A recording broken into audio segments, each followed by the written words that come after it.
Assoumi Sabina, Assoumi Sabina, Assoumi Sabina, Assoumi Sabina, Assoumi Sabina, Assoumi Sabina, Assoumi Sabina, Assoumi Sabina, Assoumi Sabina, Assoumi Sabina.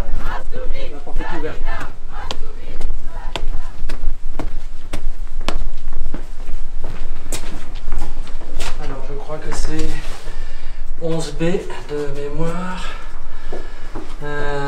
11B, c'est ça. Ah. Et je vais les prévenir. Alors elle dit quoi en substance cette lettre? Eh bien, elle reprend les revendications, les 9 points de revendication qui ont été effectivement établis par l'intersyndicale nationale fin août, que nous avons nous voulu relayer localement aux députés, puisque le député vote les lois. Et il y a un certain nombre de textes de loi qui vont arriver effectivement à l'Assemblée prochainement. Et puis on l'adresse également au président de la République sous couvert de son représentant local qui est Madame la sous-préfète. 3 points, c'est effectivement une meilleure répartition des richesses. C'est effectivement conserver et défendre et renforcer notre protection sociale plutôt que de transférer la protection sociale vers le budget de l'État, hein, notamment au travers de la CSG et l'allègement des cotisations patronales. Et puis les meilleures conditions d'emploi. Voilà, donc bon, sans complètement développer, mais en tout cas des mesures qui favorisent effectivement le plein emploi et l'emploi stable et l'emploi de qualité. Voilà.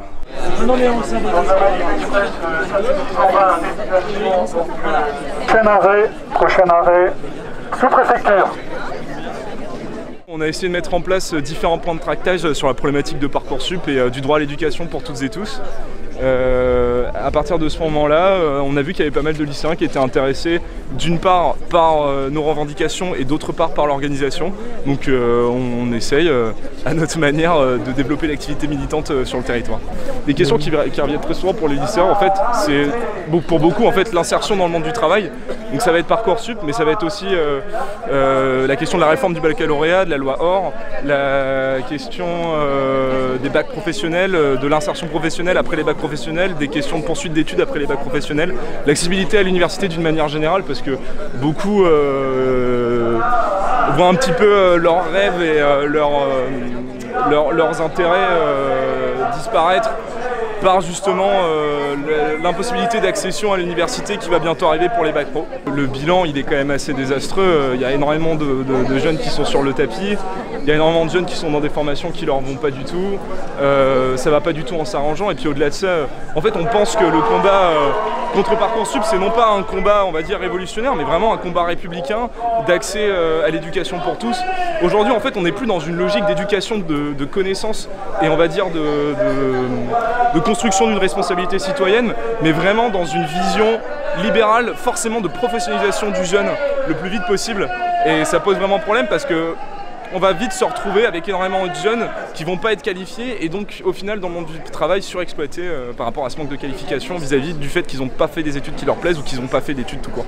Je pense qu'il est évident que c'est pas les manifestations en tant que telles, le mouvement social qui peut enclencher une nouvelle phase. Au-delà de ça, je pense que c'est important de montrer quand même une contestation à ce qui se passe, enfin à la politique qui est menée par le gouvernement et justement appuyer le fait, et ça c'est beaucoup arrivé dans les discussions, dans les prises de parole, que ce gouvernement-là est fragilisé et qu'en fait et que l'ultralibéralisme ça n'est absolument pas... il n'y a aucune pérennité à cette politique-là.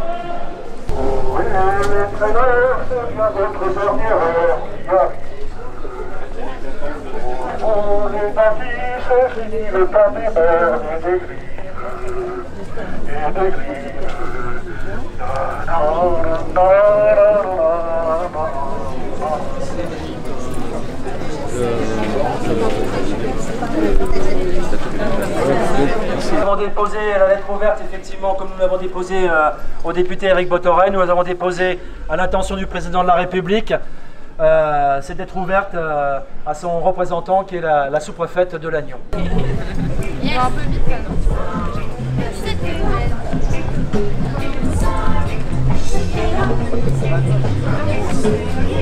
On cherche à défendre nos droits à l'éducation, on tient à pouvoir choisir notre parcours après le lycée. On ne veut pas avoir affaire à une sélection. Moi je veux pouvoir choisir la fac, je vais aller plus tard sans prendre en compte mes notes forcément. Voilà. Parce que très souvent t'en as, on les stoppe dans leur action parce qu'ils n'ont pas de bonnes notes et donc plus tard ils vont se retrouver à faire quelque chose qu'ils n'aiment pas faire.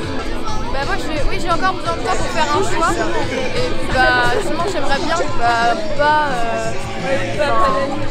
être rejetée d'une fac comme ça.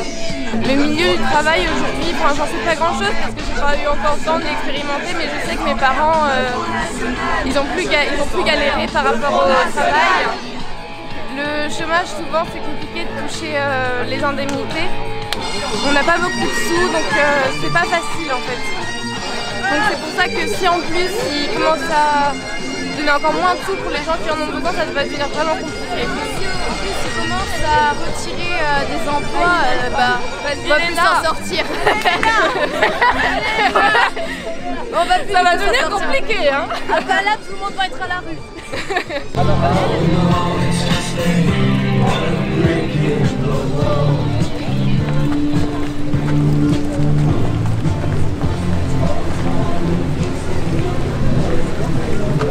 Ce qui est remis en cause, c'est pas une amélioration de la gestion des barrages, c'est leur privatisation, et c'est-à-dire qu'on va confier au privé la gestion de l'eau. Parce qu'un barrage, ce n'est pas que faire l'électricité. Un barrage, c'est aussi la gestion de l'eau dans la région où il se trouve. Donc ça veut dire que pour l'irrigation, pour l'alimentation en eau d'un département, d'une région.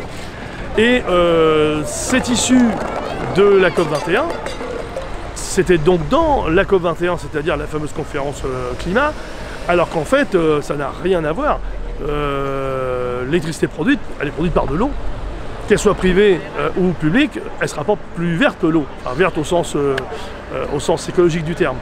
Mais on est en train tout simplement de transférer un outil qui était à la disposition de l'État pour la gestion de l'eau des départements et des régions, de transfert au privé. Que va être l'intérêt d'un opérateur privé dans la gestion de l'eau, si ce n'est gagner de l'argent? Et comment on gagne de l'argent? On fait augmenter les tarifs, on limite l'emploi, voire on baisse l'emploi, on diminue les conditions de salaire, les conditions sociales qu'ont aujourd'hui les hydrauliciens avec le statut national qui est notre convention collective. Donc c'est tout simplement, on est en train de brader les barrages hydrauliques au secteur privé pour qu'eux fassent de l'argent au détriment, là encore, de l'intérêt général des populations. Nous sommes un peu plus de 700 rassemblés ce jour à Lannion. Il y a eu 1000 personnes, au moins 1000 personnes à Saint-Brieuc, 350 à Guingamp, donc 2000 sur le département, plus Carhaix, Pontivy, où effectivement des briochins ont pu se joindre à ces rassemblements. Donc c'est effectivement un bon rassemblement sur le département.